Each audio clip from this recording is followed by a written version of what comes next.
Shalom sahabat yang baik hati, salam sehat selalu bagi kita semuanya. Marilah kita bersatu di dalam doa. Kasih karunia dan damai sejahtera dari Allah Bapa dan dari anaknya Tuhan Yesus Kristus kiranya menyertai kamu sekalian. Amin. Firman Tuhan bagi kita pada hari ini tertulis dalam Yeremia 22 ayat 29.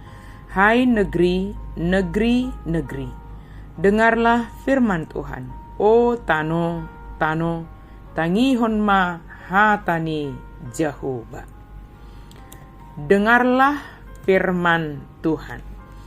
Pernyataan, hai negeri, dengarkanlah firman Tuhan, memperingatkan kepada negeri agar negeri mendengarkan firman Tuhan. Arti kata negeri memiliki beberapa maksud.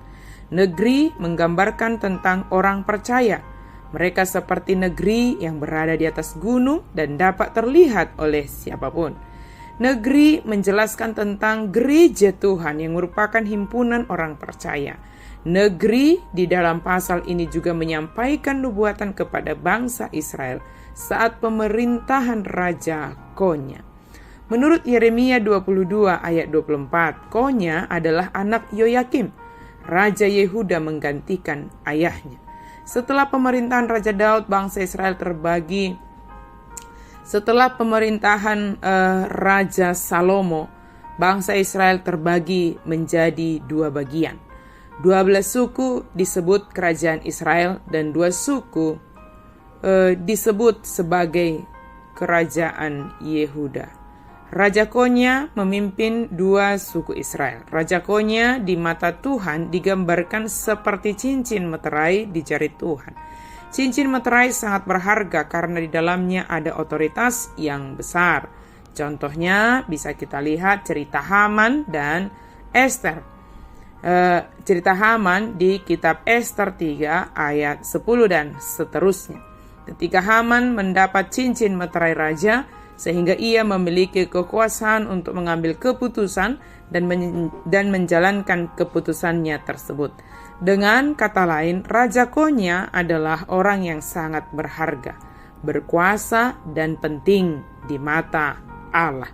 Tetapi Raja Konya justru tanda kutip dibuang oleh Allah. Pembuangan yang dialami oleh Raja Konya disebabkan karena ia tidak mau mendengar firman Allah. Walaupun Raja Konya begitu berharga, berkuasa, dan penting di mata Allah, Allah tidak segan mencabut dan membuang raja tersebut. Seperti raja mencabut cincin meterai dari jarinya, dia dilemparkan ke dalam Babel. Apa yang menjadi pelajaran dari nas hari ini? Pengalaman Raja Konya hendaknya jadi pelajaran bagi kita. Betapa pentingnya membuka hati, membuka telinga untuk mendengarkan firman Allah. Jangan sampai sikap kita seperti orang yang sungguh-sungguh berdoa dan mendengar firman, tetapi hati dan pikiran kita jauh dari mendengarkan kebenaran firman Tuhan yang disampaikan kepada kita. Zaman sekarang, di era informasi yang semakin berkembang, tidak perlu bersusah payah untuk mendengarkan, untuk mendapatkan informasi-informasi yang sedang beredar, yang sedang viral begitu. Cukup menekan tombol, cukup menekan handphone kita itu, bahkan berbicara, kita dapat melihat, kita dapat membaca, kita dapat mendengarkan informasi yang terbaru. Ada keuntungannya, namun juga ada kerugiannya. Kenapa? Karena begitu banyaknya berita yang baru, berita yang viral, banyak orang lebih membuka diri, lebih membuka telinga, lebih membuka pikirannya hanya kepada berita-berita, informasi-informasi di dunia ini saja yang viral saja, sehingga telinga, hati, pikirannya tertutup kepada firman Tuhan. Sebab itu, marilah kita lebih membuka diri, lebih terbuka, membuka hati, membuka pikiran terhadap firman Tuhan. Jangan terlalu sibuk dengan informasi-informasi di dunia. Itu penting. Tetapi yang paling penting dalam hidup kita adalah mendengarkan firman Tuhan. Sebab firman Tuhan itu pelita bagi kita. Firman Tuhan itu terang bagi kita. Firman Tuhan itu menyegarkan kita. Firman Tuhan itu menyukakan hati kita. Firman Tuhan itu menyembuhkan kita.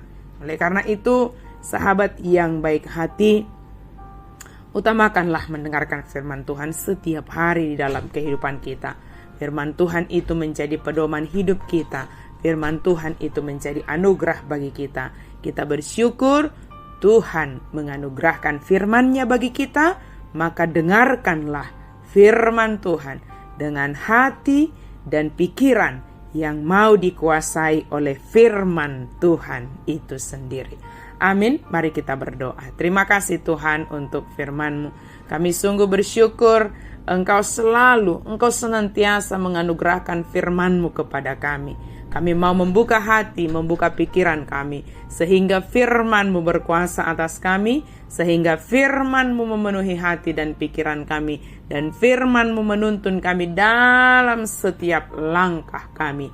Apapun keputusan yang kami ambil di dalam kehidupan kami, biarlah itu karena tuntunan firman Tuhan. Dalam nama Yesus kami berdoa dan bersyukur. Amin.